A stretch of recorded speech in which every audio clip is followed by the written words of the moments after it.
Hello बच्चों, let's read this question. Question says read the following statement and choose the correct one from codes given below. तो कुछ statements दे रखे हैं, उसमें हमें बताना है कि कौन सी स्टेटमेंट इसमें करेक्ट है या कौन सा इसमें इसके बारे में स्टेटमेंट्स के बारे में बताना है यहाँ पे. तो स्टेटमेंट्स क्या है? And the apoplastic movement of water takes place exclusively through intercellular spaces and cell wall without crossing any membrane. Symplastic movement occurs from cell to cell through plasmodesmata. Adjacent cells are connected through plasmodesmata. Permeability of membrane depends upon its composition and chemical nature of the solute. Solute present in the cell increase the free energy of water or water potential. इनमें से चारों में से बताना है कि कौन C correct one है या कितनी करेक्ट स्टेटमेंट्स है इसके अंदर, हमें यहाँ से इसमें बताना है इसका. तो सबसे पहले बात करेंगे अपनी की कॉन्सेप्ट की. कॉन्सेप्ट है water movement in plants. Water movement in plants. अब प्लांट्स के अंदर क्या करते हैं? वाटर की मूवमेंट होती है.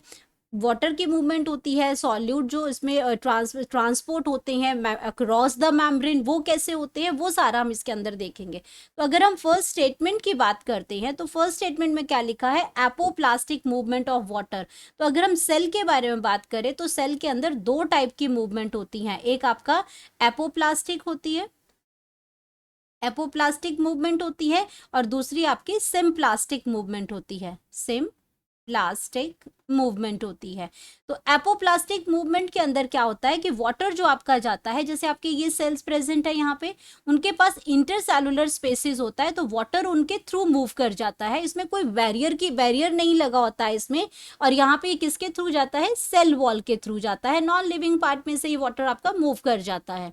कोई इसमें बायोलॉजिकल कोई बैरियर नहीं है वाटर को रोकने के लिए. अगर मैं सिम्प्लास्टिक की बात करती हूँ तो सिम्प्लास्टिक के अंदर क्या होता है उसमें कि वाटर जो मूव करता है वो प्रोटोप्लाज्म के थ्रू करता है, लिविंग सेल्स के थ्रू करता है. प्रोटोप्लाज्म के थ्रू ये सेल जो है वाटर जो है मूव करेगा. और ये बायोलॉजिकल चेक है, बायोलॉजिकल बैरियर यहाँ पे लगता है वाटर मूवमेंट के लिए, कि ये ऐसा नहीं है कहीं पे भी वाटर आपका पास हो गया. इसमें एक बायोलॉजिकल चेक है. यहाँ पे आपके जो सेल टू सेल आपकी वाटर की ये मूवमेंट होती है. यहाँ पे वाटर की मूवमेंट कैसे होती है? सेल टू सेल ये वाटर की मूवमेंट होती है. लेकिन यहाँ सेल के बीच में क्या होते हैं? सेल जो कनेक्टेड होते हैं वो इसमें प्लाज्मोडेस्माटा होता है, कनेक्शन बीच में लगा हुआ होता है उसमें. तो ये आपका सिम्प्लास्टिक है. तो ये दोनों ही ऑप्शन बिल्कुल करेक्ट हैं. एपोप्लास्टिक की भी और सिम्प्लास्टिक की भी ये बिल्कुल करेक्ट स्टेटमेंट है. अब बात करते हैं मैं अपनी थर्ड स्टेटमेंट की. तो थर्ड स्टेटमेंट में लिखा है कि जो परमिएबिलिटी होती है मेम्ब्रेन की, वो डिपेंड करती है composition and chemical nature of the solute.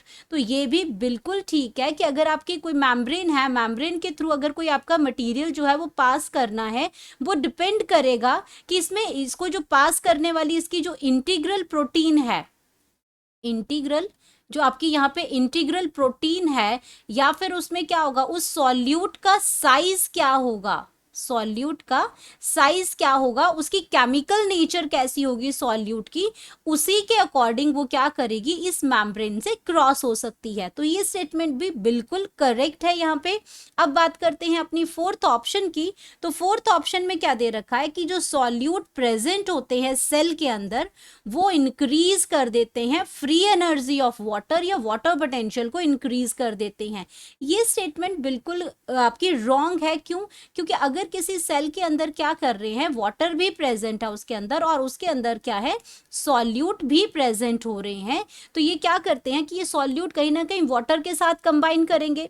तो अगर जितना ज्यादा सॉल्यूट इसके साथ होंगे उतनी फ्री एनर्जी कम होगी. सॉल्यूट वाटर के साथ कंबाइन करते जाएंगे तो फ्री एनर्जी क्या हो जाएगी, फ्री एनर्जी डिक्रीज हो जाएगी. जो फ्री एनर्जी और वाटर पोटेंशियल है वो तो आपका इसके साथ कंबाइन करता जाएगा, तो फ्री एनर्जी क्या हो जाएगी, डिक्रीज हो जाएगी, वो इंक्रीज नहीं होगी। तो ये ऑप्शन क्या हो जाएगी, रॉन्ग हो जाएगी। तो हमारे पास अब हम इसमें चेक करते हैं कि हमारी कौन, ये तीनों स्टेटमेंट करेक्ट हैं। तो ऑप्शन हमारा जो ए है वो यहाँ पे है, जहाँ पे लिखा है कि आपका फर्स्ट, सेकेंड और थर्ड ऑप्शन जो है वो करेक्ट है, ये हमारा सही ऑप्शन हमें मिल गया। तो हम यहाँ पे लिखेंगे करेक्ट ऑप्शन, करेक्ट ऑप्शन जो हमारा आ गया वो है ए, जहां पे हमें बता रहा है कि फर्स्ट, सेकंड और थर्ड स्टेटमेंट करेक्ट है। Hope you understood it well, best of luck.